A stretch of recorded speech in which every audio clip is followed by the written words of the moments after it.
Chapter 74. Choices.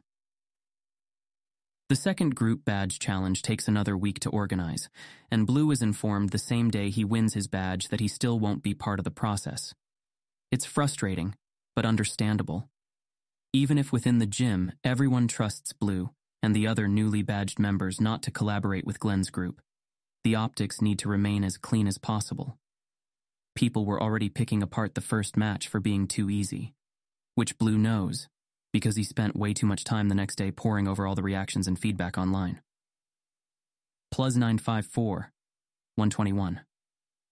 Pretty basic, IMO. Barely any of the battles were team-based. Even then, only 2v1 at most. Plus 786, 305. Oak should have been disqualified as soon as he found Surge. The first attack against the Pidgeotto is fine, but what was that warning shot at the ground for? Clear favoritism. Plus 457, 462. The civilians were too helpful. In a real incident, they would be too scared to do anything.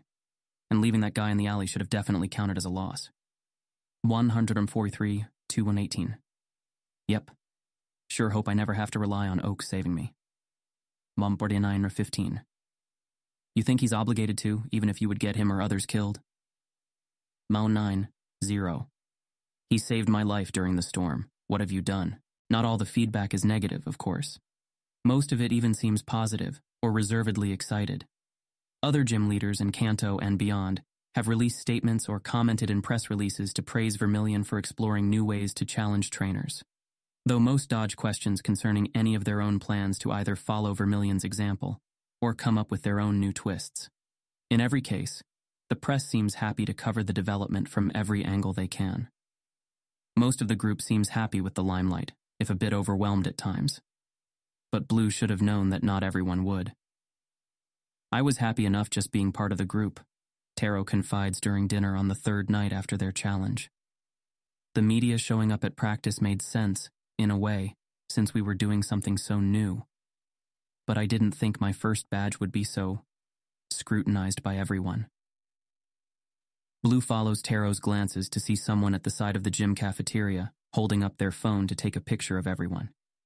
He smiles for the camera, which makes the young girl grin as she taps the screen a few more times. They usually eat at the gym these days, both to save travel time and to avoid extra attention, but they're not exactly hiding. It does get annoying sometimes, but it'll fade away soon enough. Until they do something else newsworthy at least. Which he intends to do sooner rather than later, even if he hasn't thought of it yet. I guess so, but it's more than annoying to me. I'm starting to stress over things like my clothes and hair, knowing there might be cameras everywhere I go. Blue frowns, reminded of similar conversations with Red. It's even more surprising coming from Taro, whose goals include gym battling. Attention is power. You don't have to use it, but if you ever want what you say to matter to others, or if you need help with something, it's better to have it than not. Taro shrugs, staring down at his food. I'm starting to think I don't want power. Yep, definite Red vibes. Blue pushes the thoughts away, trying to focus on the here and now.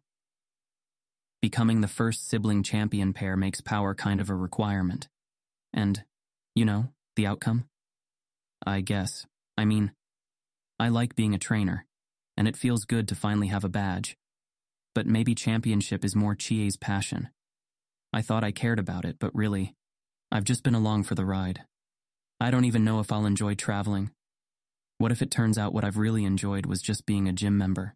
Blue watches him twirl his fork in his noodles, unsure what to say. Tarochi hadn't followed the four of them the night Zapdos flew by, and he judged them for it at the time. After talking with Gramps about his oath, admitting that he wouldn't go through with it anymore.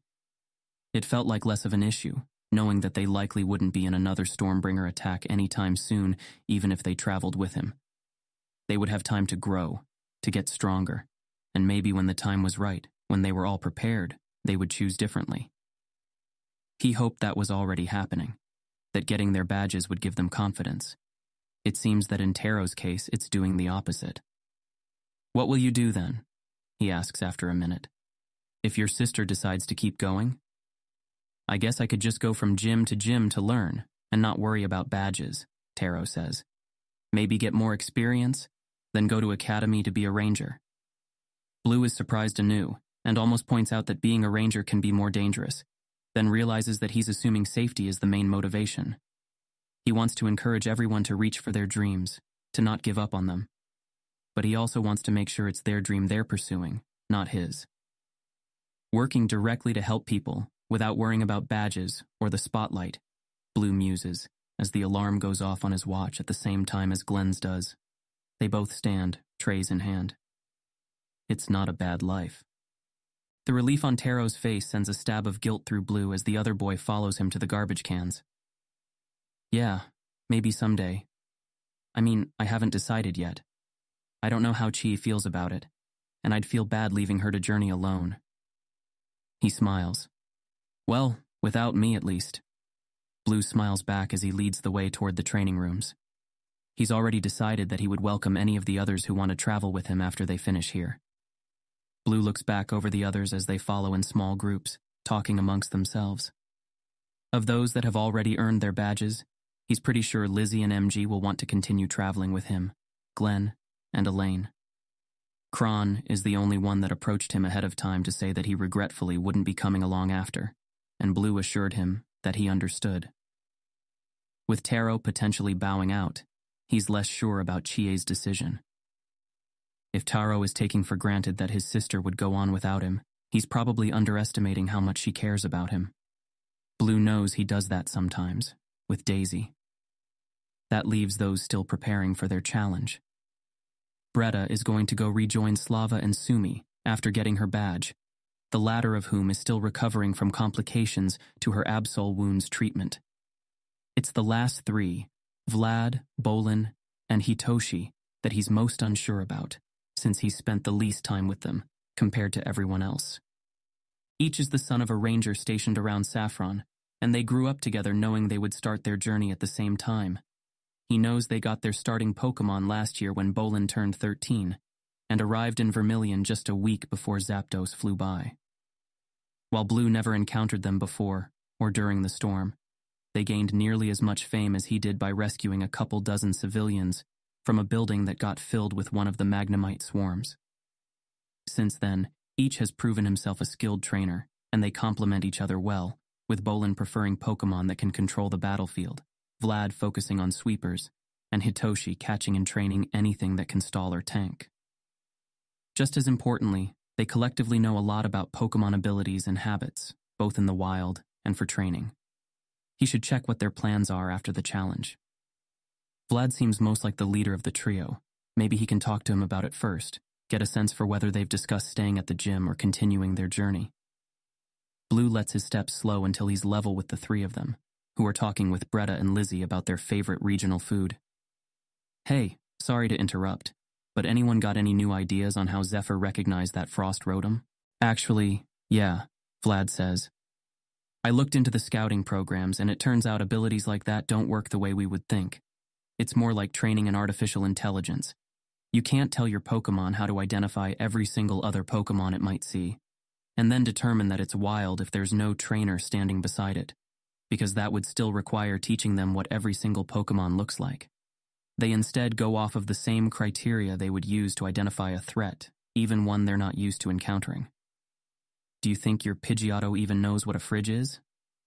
Blue blinks. Huh. No.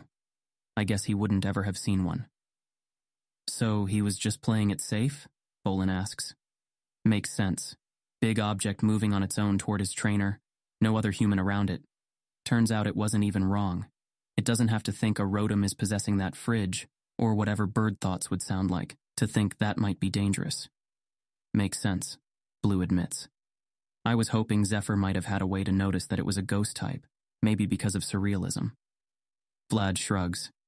Had the same thought, but it's easy to test. My bet is Zephyr would do the same thing if we put a fridge on a dolly and pushed it toward you. Where would we get a dolly? Hitoshi asks. Bolin grins. Forget the dolly. Where would we get a fridge? Borrow it from the gym cafeteria? Why not? Bet we could get someone to sign off on it if we explain it's for training. Vlad, Blue says. Do you think wild Pokemon would make the same mistake? Or is it something that the scouting program caused? Vlad looks skyward thoughtfully, then shrugs. Nothing in particular that I saw in the program would cause it. What are you thinking, Blue? Bretta asks. Decoys? He blinks. No, actually, but now that you mention it. It's been tried, Bolin says with a dismissive gesture. Life-sized, full-color Pokédolls with speakers to make the right sounds. They can catch a wild's attention, but not keep it. Probably the cry that's the most convincing. But one thing they lacked was motion, Vlad points out. That's how most Pokemon hunt and react to danger. No, that's how some Pokemon do, maybe even the largest category. But most go off of colors or scents or sounds. Blue listens to them bicker and feels a stab of nostalgia before shaking it off. In any case, he interrupts. It's worth a try. Not sure how hard it would be to get them to consistently move in a battlefield, but if it draws even a couple attacks from wild Pokemon, it could be worth a lot. There's another mystery I've been working on, Lizzie says. I didn't realize it until I saw on the video feed that when you first encountered him, Leader Surge's Raichu sent a thundershock at the ground in front of you, after attacking Zephyr. The others look at her expectantly, and finally Bretta nods. Right, it was a warning shot to let him know where the boundary was. What's the mystery? Well, how could he do that? I don't follow, Blue admits. I had my rubber soles, he knew that, and… Lizzie is waving a hand. It hit the ground in front of you, Blue. You were the tallest thing in your immediate vicinity. It was a massive risk. It's Leader Surge, Hitoshi points out. He's probably trained that Raichu so well it could hit a Pokeball midair without shocking its thrower. Right, but how? Did he somehow train his Raichu to create an upward streamer that precise? The group is silent, glancing at each other. Would that be hard? Hitoshi finally asks. Yes, it would be hard. We don't even know how Pokemon do that. Why don't you ask him? Bretta asks. You're a gym member now and a badged one. You can probably request a brief meeting. Maybe Sabra or Agarim would know. Lizzie blushes slightly, hand smoothing her clothes. Yes, I suppose I could do that. I will do that. Soon. When they're less busy, maybe. Blue wants to point out that they'll be leaving town soon, but Bretta is already talking about Lizzie's confidence and how to build it up, so he lets it go for later. They reach the training rooms soon after, and unfortunately find the two largest arenas occupied already, one by a group of trainers doing mass target practice, another by what looks like an attempt to mimic their defend the Pokédoll scenario. Blue considers asking some of the occupants if they would use other rooms, especially since Glenn's group is challenging for their badge soon. The trainers would probably agree, but some might resent it, a little, or feel pressured to do so. He doesn't want to get a reputation for using his status to bully others into special treatment. So they make use of the smaller rooms for the next few hours, doing simple battle matchups in groups of 2 or 4. They get plenty of large-scale training done outside during the day, and more battle experience is rarely a waste. Blue knows Bolin and Elaine both have Pokemon that are close to evolving, and if they can get them over that cusp before the challenge, it would be a huge boost in combat ability. How much that will matter is hard to know without details of the scenario, but it can't hurt. Blue seeks out Vlad and suggests they train his swapping speed, which he knows the older boy has been working on. He agrees, and soon Blue's hands move constantly to throw and catch Maturin, Ion, and Gon's balls out, forcing Vlad to keep switching his Fearow, Sandslash, and Magnemite out. Before long, both have worked up a light sweat, the battle itself largely perfunctory as they focus on speed and accuracy. For a few minutes they seem evenly matched, but Blue is spending most of his attention watching Vlad's form. Once he thinks he's spotted the weakness in technique, he starts speeding up, then adjusting where he throws his Pokemon to be released.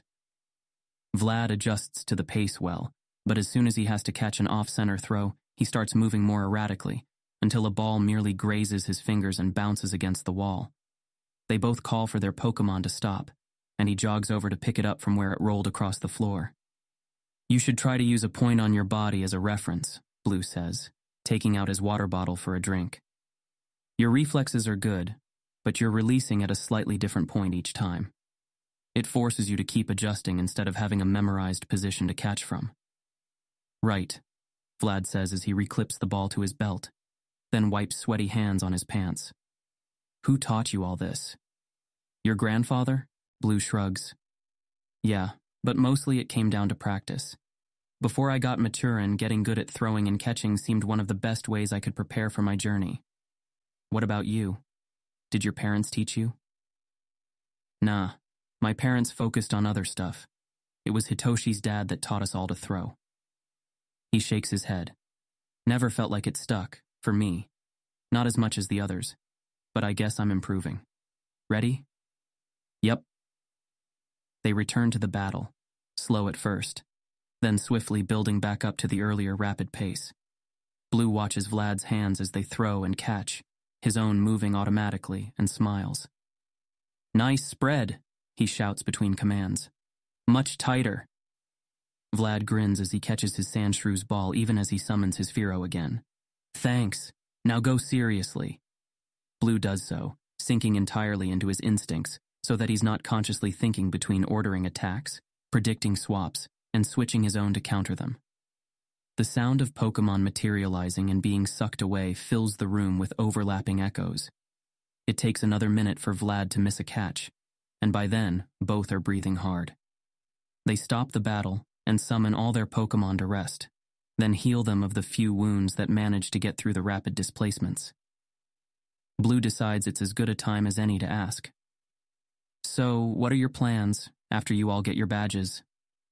Not sure, Vlad says as he sprays potion over his Magnemite's metal skin, the dent caused by one of Gon's kicks slowly smoothing back out. We were talking about maybe sticking around here. Surge does things so different from Celadon, and we're learning a lot that will be useful for when we join the Rangers. Blue nods, unable to argue with that, but Vlad isn't done. But at the end of the day, even with these scenarios, we're still fighting trainers, not wilds. I don't want to be one of those people who think their Pokemon's strength is all that matters. Ugh, I know what you mean. Trainers that spend months just battling in gyms and trainer houses until they can crush their next couple badge challenges. There are fewer of them here than I saw in Pewter or Cerulean, but there are some around. Yeah, I'd rather do something useful with the time and get skills beyond just battling. So you'll continue your journey? Yep. I don't know how the others feel about it, but personally I'd be happy to tag along with you guys, if you've got room in your group. Vlad's tone is casual, and Blue doesn't think it's an act. If he hadn't already decided to invite them along, that casual confidence would do it. You're still going to Ranger Academy at some point though, yeah? Yeah. Is that a problem? Nope. Was actually planning to ask you to come along if you didn't, Blue says, and Vlad grins. Cool, I'll ask the others after the match. A few minutes later they start again, practicing sideways and backwards throws, trying to push themselves to make catches in any circumstance until they're too tired to continue and go to search the other rooms. They watch the end of Elaine's battle with Kron, then find Glenn in a room with the rest of his team, bouncing ideas off each other for new tactical maneuvers to try tomorrow. When people start yawning and resting their eyes, he dismisses everyone to bed, and the 12 trainers head back outside. Most of them bring out an Abra to teleport back to their trainer houses, exchanging goodnights as they go. Blue finds himself walking with Elaine and Glenn through the dark gym grounds, and takes a deep breath of the smells of the city muted by mud and rubber and their uniforms. He's going to miss this place when they leave. You guys can go ahead if you want, Blue says. I might stick around a bit longer.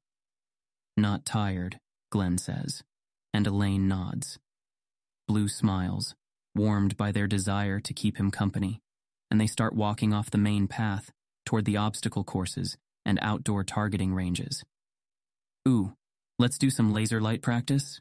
Elaine asks, rummaging through her bag. Sure. He takes the thin laser pointer from her, then unclips Maturin's ball from his belt as they approach the lined-up Pokedolls.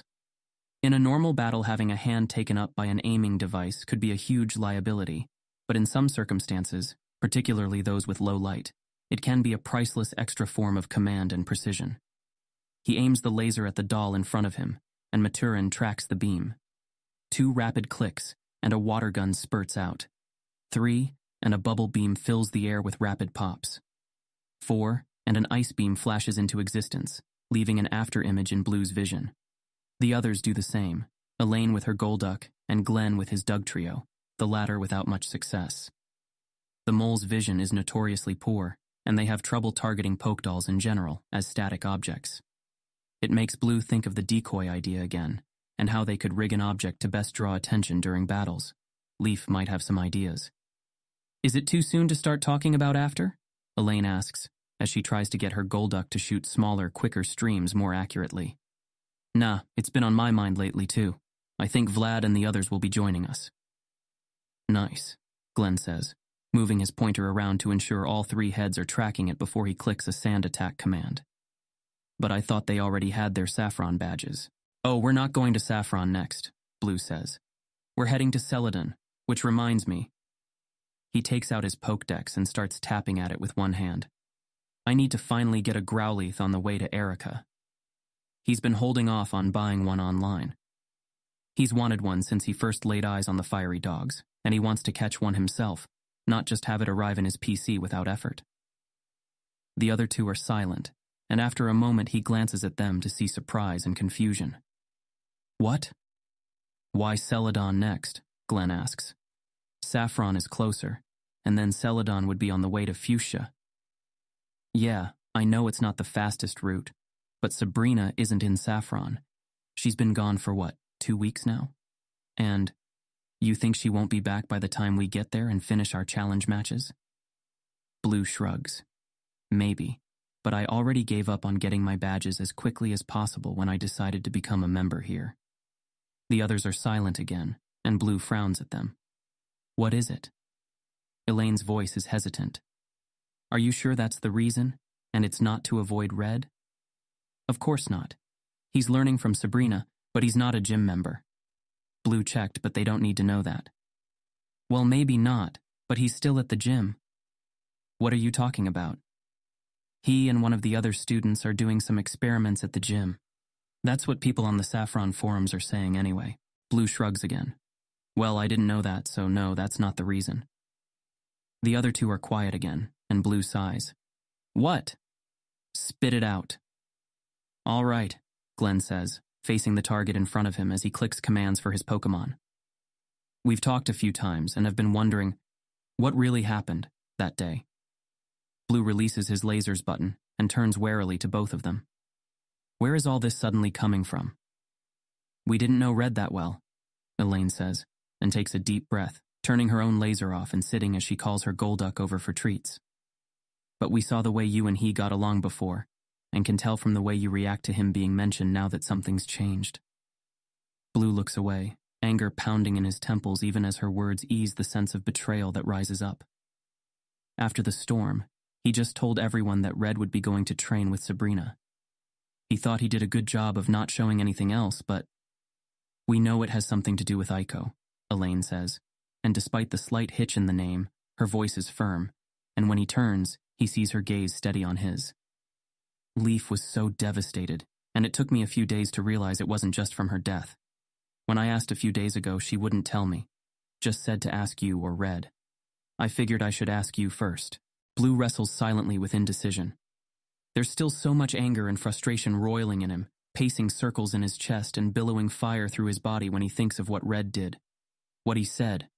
Part of him thinks he should just tell them and just get it over with. Another part worries that it might be too shocking or demoralizing to hear, or that it would set a strange dynamic between them, one where they think he's judging them if they say or do anything like Red.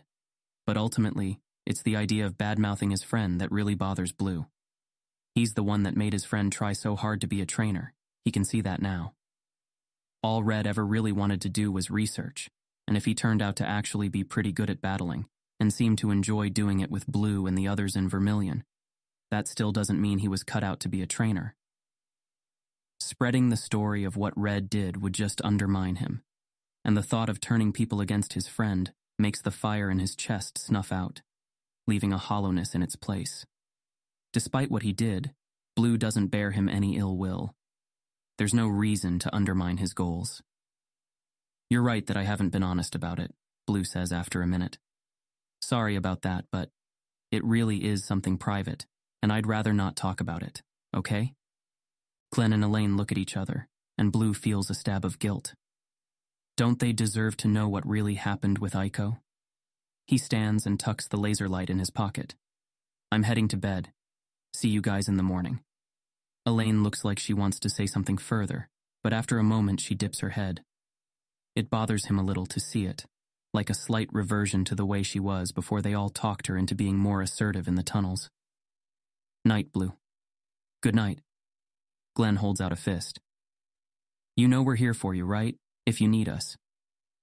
Blue taps his knuckles against the older boys. I know. Thanks to both of you. Blue watches the wall of monitors come on one by one, each corresponding to a different drone camera. His hands are clenched in his lap to resist the urge to grab a pokeball off his belt and spin it. He doesn't even have his belt on him. He wondered if he would be as nervous watching the second group badge challenge as he was during his, but he's definitely not. This is easily 5 times worse. The battle is taking place to the east of the city, in a carefully cleared-out corridor of open fields around a road between Vermilion and one of the neighboring towns. Blue watches through 6 airborne cameras as the cars come to a stop, then let the trainers out at the edge of the suburbs, where the highway becomes the only thing dividing the fields of grass that stretch out toward the hills in the distance. Glenn's team immediately spreads out to scout the area, and Blue wishes he could hear what they're saying to each other. They all turn at some audible cue, watching another car approach. From out of it steps an old lady with a shuffling gait and a metal walker. Yes, Chie says, fist raised as the others groan and curse. They're all sitting in a room at the gym, set up specifically for them. There's even a snack table. It feels like the honor it is, though it's hard to appreciate fully with Blue's stomach feeling like a clenched fist. Pay up, everyone. Hang on, Kron says. We don't know yet if... He trails off as Leader Surge's voice comes through the speakers, welcoming the contestants to their badge challenge and praising the hard work they've put into their time at the gym before going into the rules themselves. Blue has a quick moment of regret over how this format does away with the back and forth between leader and challenger, and wonders how that might be fixed before he realizes Surge is describing the details of the challenge itself. To earn your badges, each trainer must arrive in the town of East Bay with their civilian and at least one Pokemon in fighting shape, as judged upon arrival. The town is about a 2-hour walk from your current location. Upon crossing the threshold with your civilian, you will not be allowed back in the field. Good luck, challengers. Yep, that's an escort mission, Blue says as he fishes his wallet out of his pocket and takes out a bill. Damn it, Taro mutters as everyone hands his smiling sister some money. Well, it's straightforward at least, but why do they get 2 hours? We should be happy for them, MG says, sitting in her chair with legs raised in front of her. Her Murkrow, Nyx, sits on her shoulder, matching the wide black hat she wears over the dark cloak that wraps around her whole body, just a sliver of face peeking out above her collar. Her newly won badge gleams on the rim of her hat. The time pressure was the worst part of our challenge. For me, anyway. Me too, Kron says, and Blue nods agreement. But I'm betting they make the battles harder to balance it out, and I'm not sure about the straightforwardness. What was that last bit, about going back after reaching the finish? They have no reason to split up, Lizzie says, voice thoughtful. Maybe that will come later. Maybe the rule is there to keep one trainer from rushing ahead with the civilian to finish the match early. Everyone has to arrive together or something. Makes sense. But if so, and they all stay together the whole time, they'll end up facing much different battles than we did.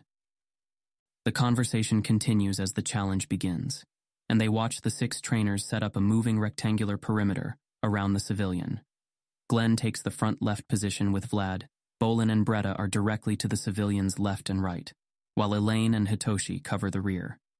One of the camera angles shifts as it floats low for a moment, and it becomes clear that the civilian is, of course, a gym member wearing a wig. Blue wonders how much more coaching they might have given her than the last participants. They wouldn't be recruiting this one to help them out, that's for sure. And then, once everyone has summoned their Pokemon, they start walking. A Fearow and Noctowl scout ahead and around them. A Dugtrio and Sandslash burrow alongside their trainers to sense threats from below ground, and the rear trainers have a Tangela and Weepinbell entwined with their bags to watch behind them. A minute passes, then 2, and the screens show nothing but the 7 figures steadily moving forward. The scenery stays the same, and no danger appears. 5 minutes later, the group is still just walking, and walking, and walking, and walking. And, "For Arceus's sake, someone attack them already," Taro yells. The room erupts with the laughter of released nerves. Blue's hands have gone numb from gripping each other, and he shakes them after relaxing his grip. Lizzie squeaks something about going to use the bathroom before dashing off. The tension is probably even worse for them, MG says matter-of-factly, hands turning her broad, dark hat around and around on her head. Maybe that's the challenge. That, and keeping alert, Kron says, wiping his forehead with his sleeve and staring at it. Shit, I'm sweating and I'm not even there. Wonder what they're planning. We should be able to figure it out. Taro takes out a bill and holds it up. I bet $5 they're going to wait for them to rest before striking. This is an attention test. Any takers? Odds? Kron asks. 5 for 5. 1 to 1, you mean?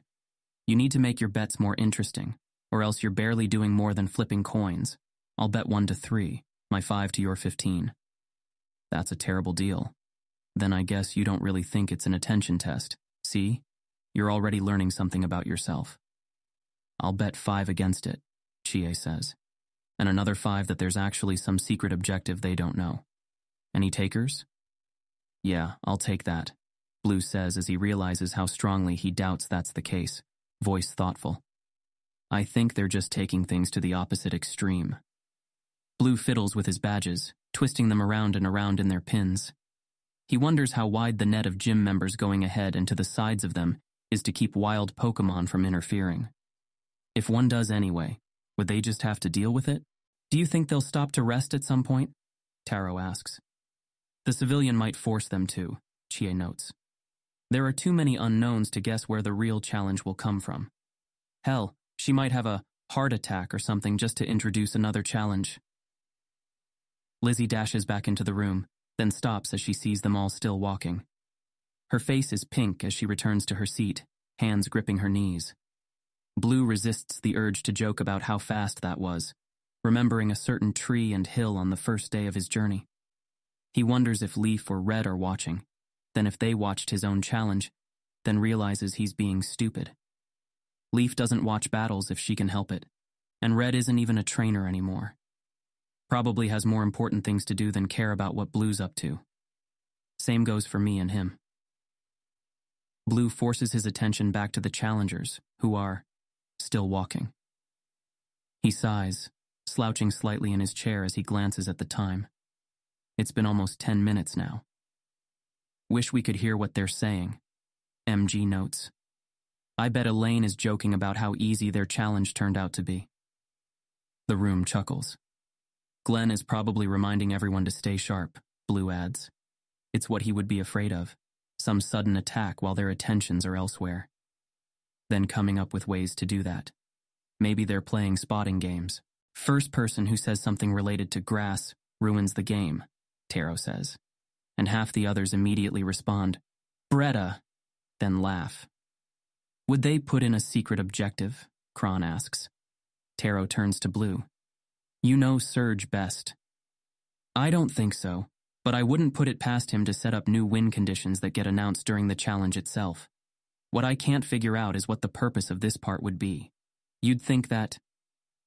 Everyone on the monitors suddenly stops as they distantly hear Bretta yell something, and Blue notices her Dugtrio has emerged from the ground and is freaking out. It's a split second of warning that changes everything when the ground suddenly erupts around them, kicking a cloud of dirt up as there are suddenly too many things to pay attention to at the same time.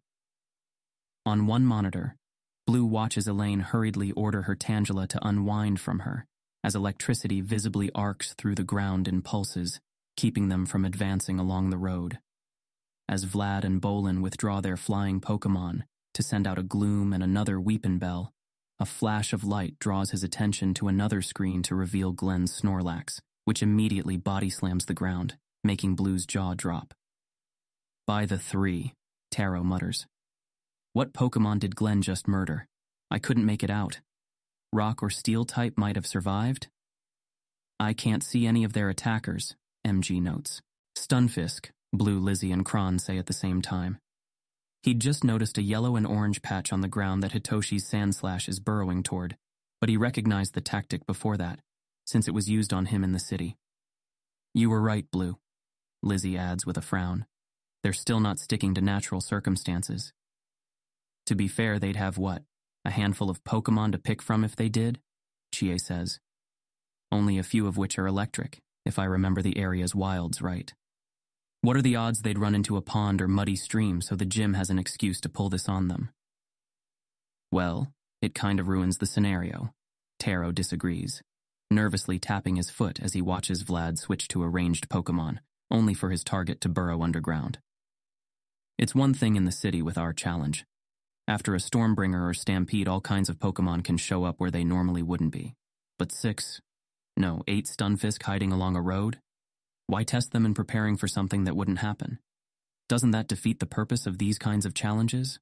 No, Blue says as he watches Glenn's screen, waiting for the inevitable. He knows it's going to come, but when? And does Glenn? The purpose of these challenges is measuring not just trainer skill, but teamwork. Preparing trainers for real situations is secondary. Or maybe tertiary, if what they're really preparing trainers for are renegades. But Surge said that wasn't it.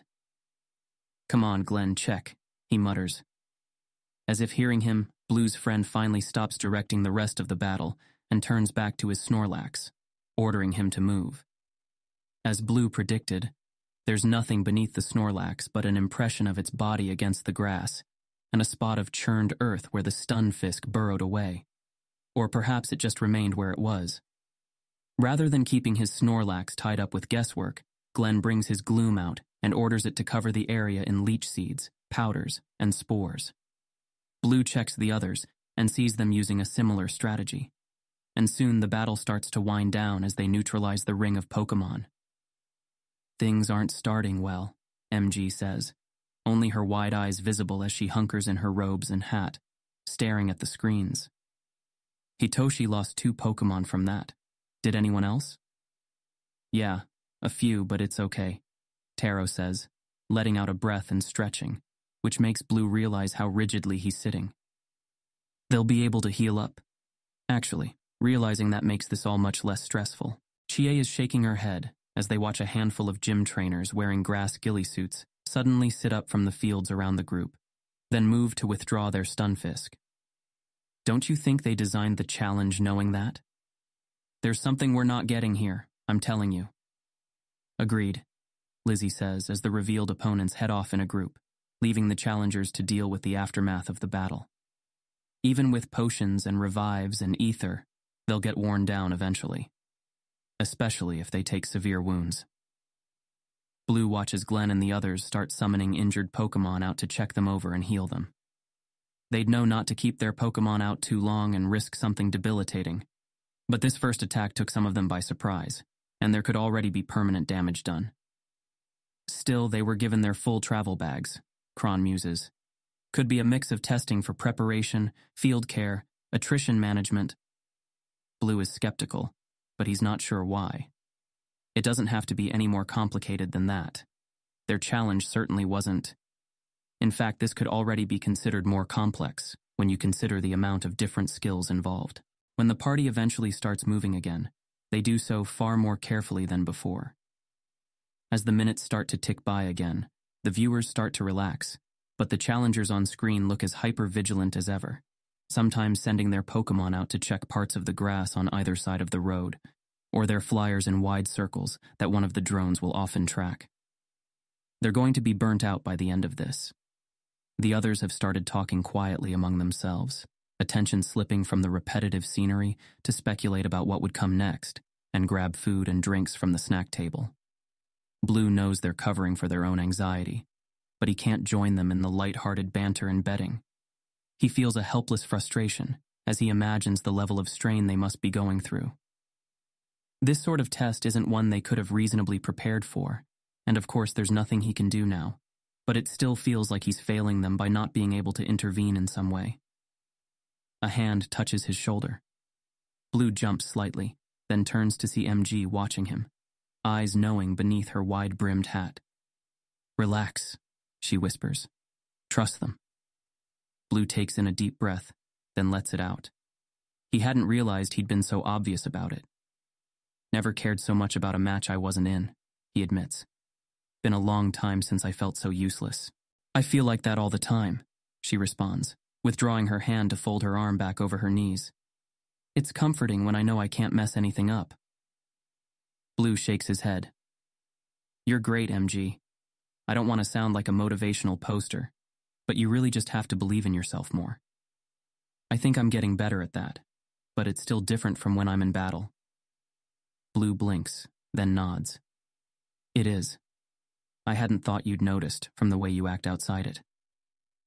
"I've been talking to Elaine. She said she had a similar problem." MG's hands clasp her legs under her cloak. "I don't want to distract people, make them worry about me. But battles are the only time I feel in control. They make more sense than other things." Blue wants to ask what things, but the room has suddenly gone quiet, and his head whips around to view the monitors, where he sees nothing. Just that the group has stopped walking. "What? Did we miss something?" "No, they just all slowed together. They must see something ahead." "Definitely. Notice how often they're all looking forward now, instead of to the sides or behind? Come on, cameras, pan out." One of the drones finally does, and the room holds their breath as they see a body lying in the road. "Oh, is that... shit. Oh no. There it is," Kron mutters, shaking his head. But Blue barely hears him, remembering a field of Beedrill, the buzzing they made, the sense of impotence as he looked upon a body whose name he can't even remember. After a few moments, Elaine summons her Golduck and sends him toward the body alone. Blue smiles despite his dread. Gladleaf shared the story of how she caught joy with them. Everyone on both sides of the screens watches the blue figure approach the body without any obvious reaction, then finally reach it and stand still. Probably from another command from Elaine. A tense 30 seconds pass, and then most of them are running forward while Bretta and Vlad stay with the old lady. Elaine picks a sheet of paper up from the body as Glenn checks its pulse, then abruptly stops and looks up at Elaine. 5-1 the paper says he's dead, Kron says, and describes what wounds he died from. "I'll take that," Taro says, as they watch the group listen to Glenn say something, and suddenly 4 of them are taking out their bike containers and putting on pads and helmets. Bretta and Vlad keep walking with their charge, a bit faster than before. They got it, Blue thinks with relief. "So," he says, $10-1 that they each have to have a civilian to get their badge? The room is quiet, until Chie says, "Does that mean someone's already lost?" "We don't know how many there are," Taro says, sounding more hopeful than reassuring. "Maybe that was a warning, to let them know that speed does matter in some way." "Ugh." Chie stands and starts pacing. "What a dirty trick. Putting those Stunfisk there, of course they'd go slower after... Wait, does this count as a hidden objective?" "Nah, it was right there in the opening instructions. They were intentionally vague just so a moment like this could happen, sooner or later. But the last part was a clue after all." MG is watching Blue intently, her Murkrow eating nuts she'd placed on the brim of her hat. "Odds that someone has already lost their badge?" Blue shakes his head. 1-4? 1-5, maybe? I think that's exactly the question Surge wants them to be thinking now. Maybe it was possible to get there faster and help the civvy, but either way the real hook is revealed. He sighs, running a hand through his hair. But maybe I just want to think that. It just seems unfair if they're penalized for doing what seems safest at the time without even knowing there were other civilians ahead. "I'll take 1 to your 5, that there's more than 6 civilians in total," MG says, voice thoughtful. Without comment on whether they could have saved that one. "Deal," Blue says as the 4 trainers bike ahead in a square, each using flying Pokemon to scout around them as they focus on speed. Blue wonders if there's any chance that the civilians would be off the main road, but surely they wouldn't make them search through all the fields between Vermilion and East Bay. They would have to double back and spread out from the road just to be sure. 2 minutes of uninterrupted biking pass, and some of the tension starts to fade again. The others begin betting on what they think the next challenge will be, but Blue just watches the scenery fly by. He wishes they were allowed their phones, so he could keep track of how far East Bay is now that they're biking. He keeps glancing at the 2 screens for the drones that stayed with Bretta and Vlad, waiting for another surprise to come from them. But they seem fine, just steadily walking forward at a moderate pace. Blue's continued focus keeps him from being surprised when they abruptly skid their bikes to a stop, and a jolt of adrenaline goes through him as one of the cameras turns to reveal a Zebstrika racing across the grass, a trainer on its back. "Guys!" The challengers scramble off their bikes and call back their Pokémon, drones picking up the 4 sharp notes at 4 slightly overlapping times. It's hard to judge distances without a wide-angle shot, and at first it seems like they'll be okay. But Zebstrika are fast. Blue's fingers grip his knees as he watches Boland's Noctowl and Elaine's Pidgeotto get intercepted on their way back to withdraw range, bolts of electricity dropping them out of the air. Taro curses as their friends are forced to break rank and rush forward to return their shocked Pokémon to their balls. "It's fine. They'll heal them after," he mutters almost to himself. "A single attack wouldn't hurt them too bad, right? Especially ranged." "Zebstrika can't conduct electricity as well from afar," Lizzie reluctantly confirms, voice low. "But they're not terrible at it. They'll still need serious healing." No one offers to make bets on that. Blue tears his eyes from the screens to take in the room. Everyone looks tense and worried, MG's eyes wide above her collar. Blue takes a deep breath and forces his body to relax as he looks back at the screens. He needs to appear calm, confident for their sakes. They'll be okay. A single Zebstrika won't be too hard to take down. Even if its trainer summons a second Pokémon, they would still be at a strong disadvantage. He quickly checks on Bretta and Vlad to make sure they're not being ambushed too, but they seem fine. The Zebstrika rider, meanwhile, doesn't summon a second Pokémon. They don't even get off their first one. They just ride away. A glowing streak of white against black that one of the cameras follows for a moment, before returning to the group of 4, who seem, well, shocked. They'd just finished summoning their new Pokémon and arranging themselves in defensive positions, but when it becomes clear that the attacker is not sticking around, Elaine and Bolin bring their injured Pokémon out and begin healing them while the others keep careful watch. Once that's done, they swap once again to faster Pokémon, but avoid flying ones as they get back on their bikes and start riding again, slightly slower. Blue relaxes a little further, glad they're expecting another attack. He really does need to trust Glenn and the others more. The abruptness of the attack was still jarring, and he can tell the others feel the same by how quiet they are, each probably wondering how they would have handled what happened. Or maybe that's just him. It's Chie that breaks it. Bet 5 it was Paul. He's the only one crazy enough to ride into battle on a Zebstrika. The silence persists a moment longer, then Taro says, "I'll take that. Our gym's got plenty of crazy to go around." The words are threaded with pride. "I'll do 3-1 that it was Sabra," Kron adds. They would want someone with authority doing something so risky.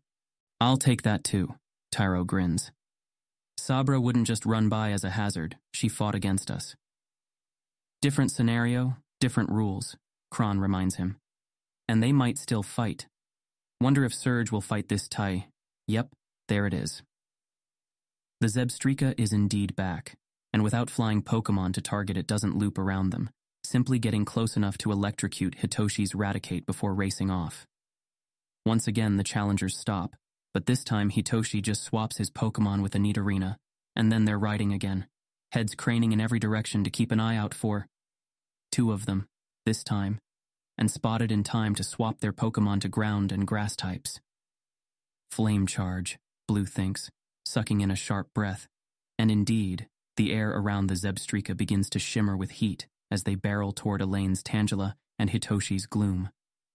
It's Bolin that rescues them, his sand slash kicking a cloud of dirt up, not at either of the 2 charging Pokémon, but at their targets.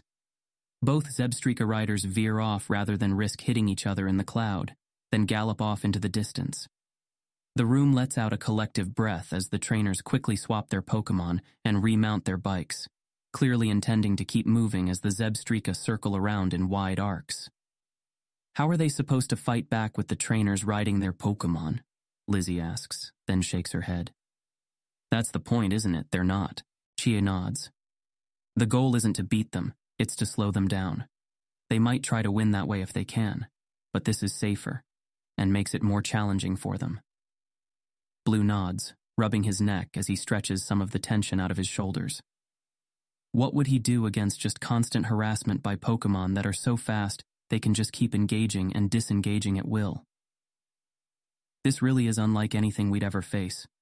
Wild Pokemon don't act like this, and trainer matches are in arena. Have rules that would keep the battle ongoing. It actually kind of reminds me of your match with Surge, MG says, voice thoughtful. Letting Zephyr stay out of range, trusting in Brave Bird to get into the arena on time. Yeah, good job, Blue, Taro says with a smile. You inspired an impossible challenge. His sister reaches out and flicks his ear. Don't be stupid. Surge has seen a lot more battles than we have, particularly in the war. He probably got this tactic from there. Blue's eyes widen, thoughts shifting suddenly in a new direction. He watches the Zebstrika appear again, racing after the bikes and swiftly catching up before sending electricity out in broad waves, resorting to attempts to paralyze now. That's it. The traps, the Pokemon having TM moves, the coordinating enemy tactics. The objectives of each scenario are the sorts of things that trainers might face in incidents or their journeys. But the battles are against Pokemon that are explicitly trained with more than winning battles in mind. The scenarios aren't trying to prepare them for some lone crazy renegades. They're for coordinating against enemy trainers with their own opposing tactical goals, like in a war. Pretty big risk, Lizzie is saying, and Blue focuses on the conversation again, still a little dazed by the realization and unsure if he should share the thought. He might be wrong. What if they get hurt? It would be on them, wouldn't it? Taro says. You can't run into an attack during a battle and then accuse your opponent of being a renegade. But you also can't order an attack after your opponent has run into the field, Kron points out. Once you can reasonably assume the risk, that puts culpability on you. Then this is ridiculous, Taro says, throwing his hands up. Is part of the challenge being legal experts now too? You were talking about crazy, Chie notes, smiling slightly. I don't know if it's true, but it could be valuable. I mean, Blue was in a situation like this, sort of. And hunters have to walk a fine line themselves, don't they? In theory. Kron shrugs. I heard it's really rare for them not to get a kill-on-sight order these days, if they're used at all. Do you know, Blue? No. Never really looked into it. It's hard to focus on the conversation, thoughts distracted by a sense of cold that's creeping through his body. If the scenarios really are meant to train people to be better at fighting other people, whether renegades or in war, then what did Blue spend all this time helping develop them for? They were meant to be another tool to prepare people for dealing with incidents, for taking down the Stormbringers. He has to talk to Surge about this, after the match. He's leaving soon, so he knows his opinion won't matter much. They won't ever really be a part of shaping the gym's scenario challenges. But now Blue is thinking that maybe they should be. They see something, Lizzie says, interrupting the conversation and drawing Blue's gaze from the floor to the screens. The challengers are indeed biking faster, as if trying to outpace attacking Zebstrika hadn't been motivation enough, and the reason becomes clear a moment later as a pair of civilians appears on the screens. One looks like a comedically underprepared for travel young Joey, shorts and all, the other a hiker that seems to be injured. The four trainers set up around them, withdrawing their bikes and bringing out their ground and grass Pokemon again as the Zebstrika approach. Everyone's more prepared now. Ground attacks disrupt their opponent's footing, while the grass Pokemon set up hazard zones that would pen the Zebstrika in. Their opponents once again choose to flee rather than risk being taken down, and as soon as they're racing away, Glenn is kneeling beside the hiker. He opens the man's bag, probably at his unheard instructions, and releases a container ball. In its box, they find a wheeled stretcher, and everyone works together to help the man lie on it. Something wrong with his leg that potions can't fix, Kron notes. 10-1. Just another way to slow everyone down. Forcing them to split up, Blue adds with a nod, and looks back at Bretta and Vlad. Still walking, their charge still shuffling along with her cane. Two people escort them back to meet up with the others in case the Zebstrika come against them, and the other two move ahead on their own, but it's a risk without knowing which the Zebstrika will go after. "What would you do?" Kron asks. Blue opens his mouth, then closes it, considering. "Honestly, I'm not sure. There's no safe option. They have to just try and minimize their risks. And if I was in Glenn's position..." Blue grins as he sees his friend summon his Snorlax. "I'd try to focus it all on me." On the screen, Glenn stands beside his newly summoned Snorlax as the other three mount their bikes and start riding away, without the civilians. The Joey was apparently convinced to drag along the hiker's wheeled stretcher, and the three of them begin to walk. Not back toward the others, but forward. "Nice job, Glenn." Blue looks at the other screens to confirm, and yes, there's Vlad summoning his bike and leaving Bretta to hurry toward Glenn, drone following overhead. "He's going to guard against them alone?" Taro shakes his head, voice admiring. Lot of crazy going on at this gym. The trainers that pedal ahead ride single file, and after they've been riding for about a minute, the Zebstrika return. Glenn summons his Gloom to help battle them, and they come from both sides, forcing Glenn into a battle on two fronts. Snorlax can't quite hit his opponent as it shocks him from afar, not without leaving his charges, and the Zebstrika could run circles around him anyway. But it can tank the hits and keep it distracted while Glenn focuses on the other one, swapping his Gloom out as soon as the flame charge starts and replacing it with a Sand Slash. They should both be coming from the same side, ignoring the Snorlax, Blue thinks. But no. Even with their speed, Glenn could easily use his Pokemon as a pivot, and they need to be close to hit the Gloom. Or the civilians, if they were actually planning on doing that. The battle is more manageable when their focus is where Glenn wants it, and the riders aren't slowing the trainers down much now that the other three are biking forward. They seem to realize this, and eventually turn to ride away. Just as a family of Pikachu race toward Bretta, Igarim trailing behind them, and Vlad suddenly swerves to avoid a Jolteon that's standing in the road, fur glowing with electricity. The three biking trainers soon find their path impeded too, a literal field of Mareep and Flaffy grazing and occasionally sending sparks between each other. "This is it then," Taro says, face set in a solemn mask as he slowly sits back in his chair. The real battle finally starts now. "Oh," Lizzie says, leaning forward. "Look at all the fluffers, they're just so cute." The tension breaks, and Blue exchanges grins with the others as Taro mutters, "Yeah, adorable." Their friends have stopped pedaling and clearly started discussing what to do.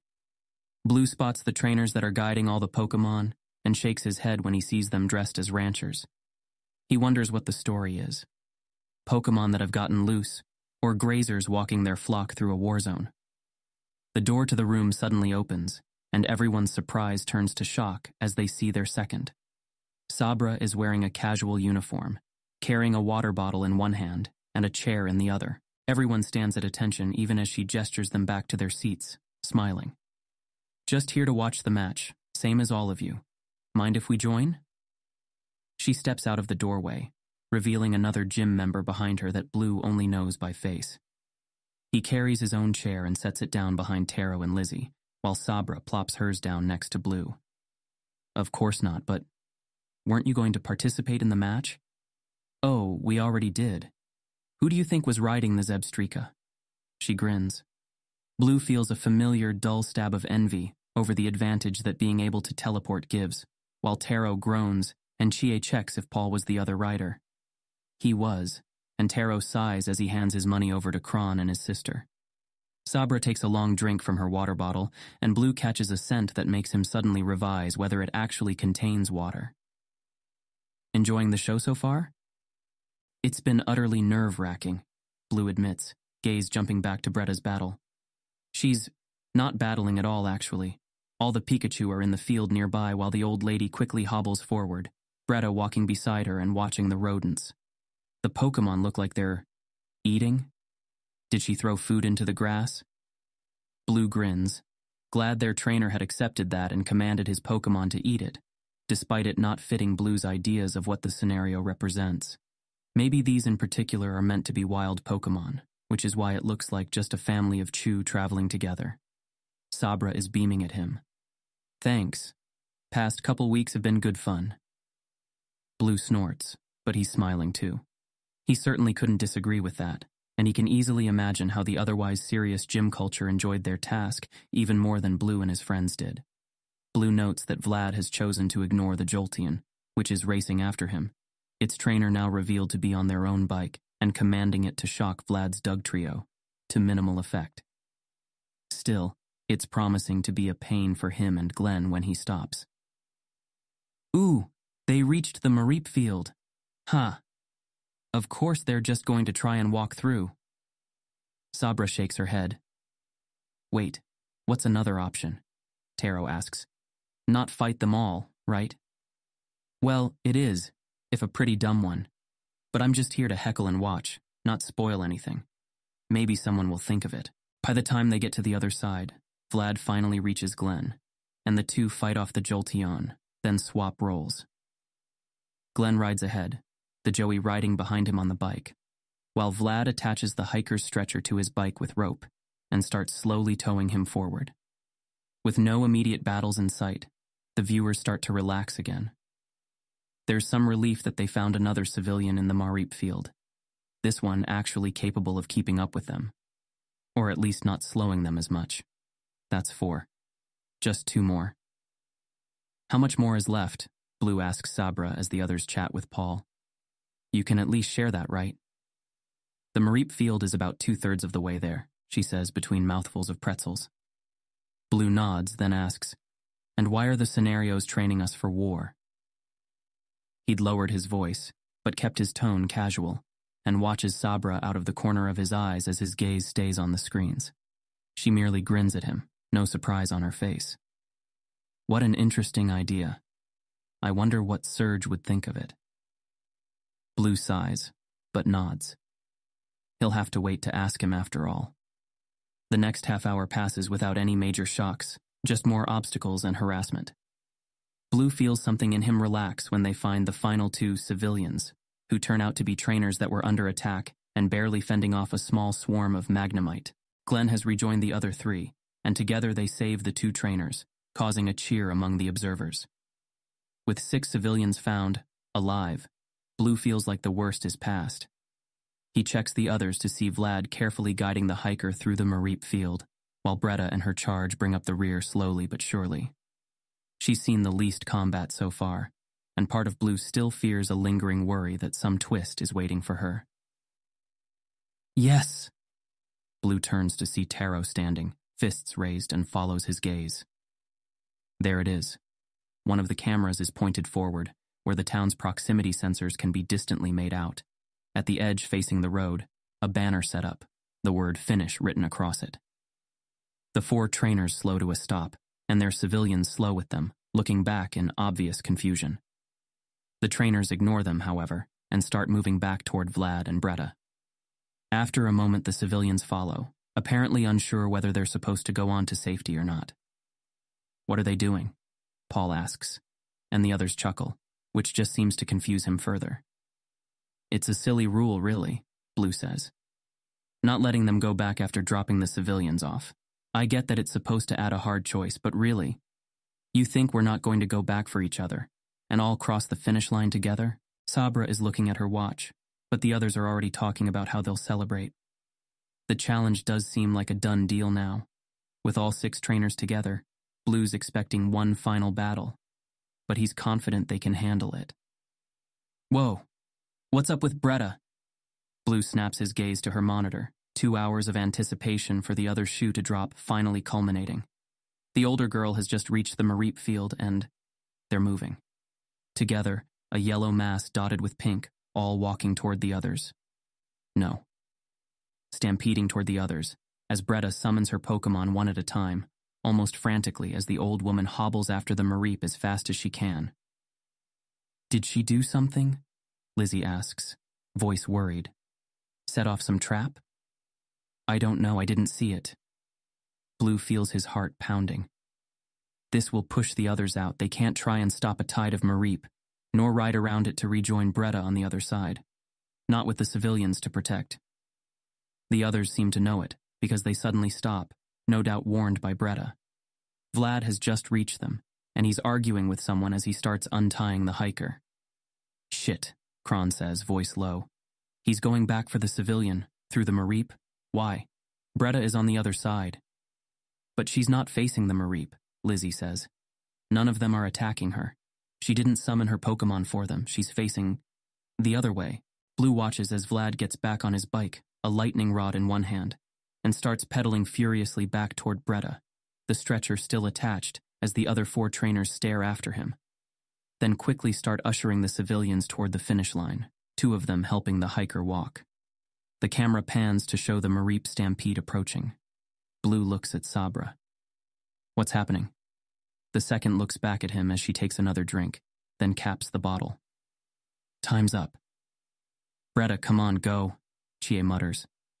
The older girl still where she was, standing guard at the rear, her civilians still hobbling away. What's she doing? Guarding against something, MG says, voice quiet. Something that set off the stampede. As Blue watches in numb shock, the Mareep flood toward Vlad. He hops off his bike at nearly the last second and plants the lightning rod into the ground just as the stampede flows around it, errant shocks being redirected into the ground. Lizzie suddenly yelps, a sound of fear that opens the gate to the others' surprised exclamations, and Blue looks at each screen until he sees a Dragonite. Wings stretched out, golden-orange scales gleaming in the sun, the beat of its wings vaguely audible as it approaches the rearmost drone, which is hovering between it and Bretta. On its back, sitting in its saddle, is the unmistakable figure of Leader Surge. That is not an electric Pokemon, Lizzie says, hands gripping her knees. She sounds almost cheated. Neither was the Blastoise, but is it too much to ask that Surge sticks to? A wave of electricity spreads through the Dragonite's scales, lighting its whole body up for the duration of a blink, and then a bolt connects from its antennae to Bretta's Golbat. It drops, unmoving. Lizzie sits back in her chair, a guilty fascination flashing across her expression. The rest of them watch in quiet horror as their friend quickly withdraws her Golbat while ordering a sleep powder from her Weepin' Bell, which the Dragonite scatters to the side with a flap of one wing, then opens its mouth to bathe the Weepin' Bell in fire. Oh, come on, Kron mutters, shifting in his seat, knee bouncing. What the hell is she supposed to do against that? Bretta withdraws her Weepin' Bell and sends out her Graveler, but Blue knows what's coming next. Sure enough, even as her Pokemon is preparing to attack, the Dragonite opens its mouth again, and a beam of white light covers the Graveler in frost, a crack resounding loud enough for the drones to pick up. The room has gone deathly silent, and Blue feels his nails digging into his palms, barely able to think through his rising anger. Kron is right. This isn't a battle. It's a massacre. What can I do? I have to do something. It's a stupid thought. All he can do is watch. Vlad is through the stampede now, and he leaves the lightning rod in the ground as he rights his bike and starts pedaling again, bringing the gurney to the hobbling civilian. Blue looks to see the others have ushered the other 5 toward the finish, but stop at the last meter. They watch the yellow and pink wave approach, but still they wait. For what? Blue isn't sure. Perhaps a miracle. Bretta keeps sending out Pokemon, trying desperately to keep the Dragonite at bay. Blue notices out of the corner of his eye that Sabra isn't watching the screens anymore, but rather is studying him.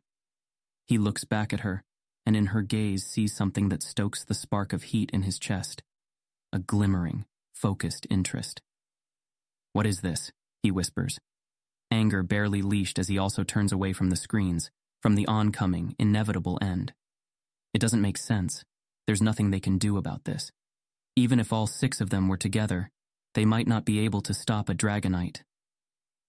A test, she murmurs, voice low enough that only he can hear over the others' worried chatter. To see what the rest of your friends will do, if put in a situation similar to the one Red and Aiko were in, that Jack was in. Blue's anger gets doused, a chill spreading through him instead. What? Why? I want to know what kind of trainers you're shaping, for one thing. But more than that, It's our first chance to see what trainers will do in situations like this, in a controlled environment, to prepare them. He stares at her, trying to process this. It's an experiment? Why them? Why not in our challenge? Why not when he could do something about it? Why do you think we filled a building with Voltorb? Blue gapes, then shuts his mouth as the next pulse of anger chases away the dread, filling his chest with heat again. He could see it. One of his teammates goes in. The Voltorb start charging electricity to some unknown timer. Blue has to either go in to start clearing them or let his teammate. You were trying to force me into the same situation Aiko was in? He asks, struggling to keep his voice low. Not you specifically. This isn't really about you, and besides, I'm pretty sure I know your answer already. The second shrugs, seeming completely unapologetic. But then, why didn't you just put a civilian in there, have them shout for help? He asks, thinking of the civilian that the Rotom was near.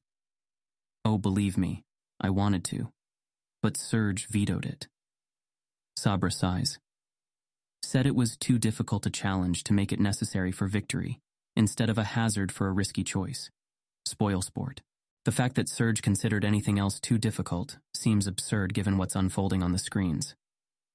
Vlad finishes strapping the civilian onto the stretcher, then turns to Bretta, standing alone against the Dragonite, clearly realizing that even with her civilian now having a chance of being rescued, she can't disengage. And you had higher hopes for us? Nah, you would have had to pull off something genius to get everyone out of it alive. Her eyes gleam as she tips her head back, taking a deep drink from her bottle. But it would have been interesting to see you try. And Blue turns back to the screens a final time to watch Vlad make his choice. Bretta is down to her second-to-last Pokemon, and her hand shakes slightly as she summons a Poliwhirl. Surge waits until it sends out an Ice Beam, the Dragonite flinching for the first time as frost covers its chest and shoulder. And then electricity races across its scales, flashes, and the Poliwhirl falls. And Vlad gets on his bike and rides away, the extra now unnecessary civilian still weighing him down. Blue feels something in his heart lurch at the sight of him, face down, shoulders hunched. Body language that radiates a sense of shame, of defeat, even as he pedals as fast as he can to race the civilian away, despite there being an extra civilian already waiting at the finish line for him. The Mareep have reached the town, and the rest of the team has ushered the civilians across the finish line, then set up a defensive wall to protect them. A sharp note sounds as the front line of Mareep approach them, and suddenly the whole flock stops running and goes back to grazing. Bretta's last Pokemon falls. One of the extra cameras is holding a close-up of her face, streaked with tears as she stares up at the Dragonite and its rider. Leader Surge salutes her, arm moving in two crisp motions, and then the Dragonite is moving past her in a streak as she kneels beside her last Pokemon, hands full of medicine, then drops them and withdraws it. The room isn't quite silent as they watch the end. Someone is sniffling. Someone else's chair creaks as they rock back and forth on it. Blue looks at the others, sees the anger, the despair. He has a moment of clarity, even in his own swirling pain and impotent rage, a reminder that this is just a challenge match. All that's been lost is a badge, at most, some time, some pride. He knows that pain. He survived it, and they will too. But it feels like more. He watches as the Dragonite effortlessly cuts Vlad off. There are perhaps 50 yards left between him and the massive Mareep, which is rapidly being withdrawn into balls by a small crowd of gym members. Glenn and the others watch from afar, a silent line. So close and yet so far. Vlad gets off his bike, legs shaking with exhaustion, just exhaustion, and unclips a ball. No, Surge says, voice a shock as it is suddenly heard once again through the speakers. It's enough. Vlad collapses back onto the ground, one hand over his face as he takes deep breaths. Bretta was walking in their direction, and now she breaks into a run as the first civilian unstraps herself from the stretcher and stands. As Bretta reaches them and falls to the ground beside Vlad, arms around his shoulders, the civilian takes off her wig and stretches her back and shoulders before going to stand respectfully by the sitting trainers, hands behind her back and chin up before her leader. What we all just witnessed, Serge says for all to hear, on the field and off, is the kind of act that cannot be judged by any other. Blue can hear nothing but his heart pounding in his ears, a strange mix of emotions warring in him. Not by a judge, interpreting law, not by a commander, directing a battle. We do not know how we will act in a moment such as this until we have experienced it. We do not know what it will cost us. We do not know the consequences of what could have been, had we chosen differently. Everyone on this field today performed bravely and intelligently and skillfully. The rules of engagement say only those 4 that reach the end have earned their badge, and the rules are sacred. But I say to you 2 here that you are no less than they. Never think it. The badges we dispense are marks of skill and experience, and poor enough at that. They cannot be confused for marks of character or potential. Vlad is looking up finally, as is Bretta, the 2 of them seemingly unafraid of the massive beast in front of them. Their gazes are only for Serge. Your challenge matches will be tomorrow night, or the next, if you prefer. I will do my best to make them fair matches, to defeat you both and not cheat you of the sense of accomplishment. But in my mind you have both already earned the mark of mastery from my gym, though your badges will be inscribed with a different date than your teammates. That difference should be worn with pride. The celebration is muted, given the circumstances. Glenn was going to postpone it until the next night, and Blue suggested everyone help Bretta and Vlad prepare for their matches. But Vlad insisted that 2 or even 3 celebrations are better than 1. And Bretta declared that she's too tired for any training tonight anyway, so they might as well relax and enjoy themselves. So that's what they do, or at least, Blue watches the others do so. His thoughts, of course, are still on what happened, on what it meant, if anything, on what it changed, if anything. What Red did and what Vlad did are different. Their situations are different. The results are different. But when Blue was watching it all unfold, as he watched Vlad decide between a doomed attempt to save his friend and a chance to save himself and the civilian, Blue didn't feel an answer. He didn't find a solution. On both sides there was only pain. And that was true even before Vlad rushed away from the gate, away from the badge he'd earned, to try and save Bretta in the first place. It was too much like Red choosing to come to Vermilion in the first place, and the comparison made it clear that for Blue, it's never just been a matter of cowardice versus selflessness. He understands why Gramps came for him during the storm. Of course he does.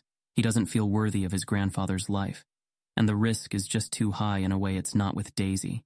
The certainty of it, a growing poison rather than the roll of dice. But people still face certain death for those they care about, even if the recipient doesn't want them to. He can both not want Gramps to make that choice for him, and understand why he does. What he couldn't forgive was that Red didn't care for Aiko the way his grandfather cares for him, that he might not care for Blue the way Blue cares for him. Serge said the act couldn't be judged, but Blue still feels the hurt, the disappointment. Is that not judgment? He's not sure. But the anger feels like it's missing, like it's sucked all the air out of the room it was in, leaving an emptiness he doesn't understand. As the dinner comes to a close, and the quiet chatter, with occasional bursts of laughter, relieving to hear but still odd to Blue's ears, starts to fade, he stands in his seat and looks around at the others, who immediately go silent. They'd rented a private room at a restaurant, and in the dim gold lights, he sees expressions of anticipation, curiosity, content, and worry. Probably worry over how quiet he's been, whether he's upset. He'll have to fix that. To make sure they understand what it means to him, to be part of a journey like this together. What sorts of things he expects of them, to ensure they're not just willing, but aware. I can't say anything that Serge didn't, and better, Blue says and swallows. I agree with it all. But there's something else I have to share, and you two especially deserve to know. About why this happened. Vlad and Bretta look relieved, but also confused. It happened because we didn't deal with the Mareep flock right, Bretta says. We went over it already in the debrief. She doesn't seem to notice any irony in saying we, when she's the one person on the team that didn't actually have a chance to make that mistake. That's a lesson we all learned, yeah. But there's a reason that sort of absolute test was included at all. He takes a deep breath, then lets it out. Glenn and Elaine are watching him with particular intensity, and he meets their gaze briefly before looking back at everyone else. I trust you all, and want to ask that what I share with you here not leave the room. I won't make it a request, but hopefully you'll understand when I'm done. It has to do with the night Aiko died.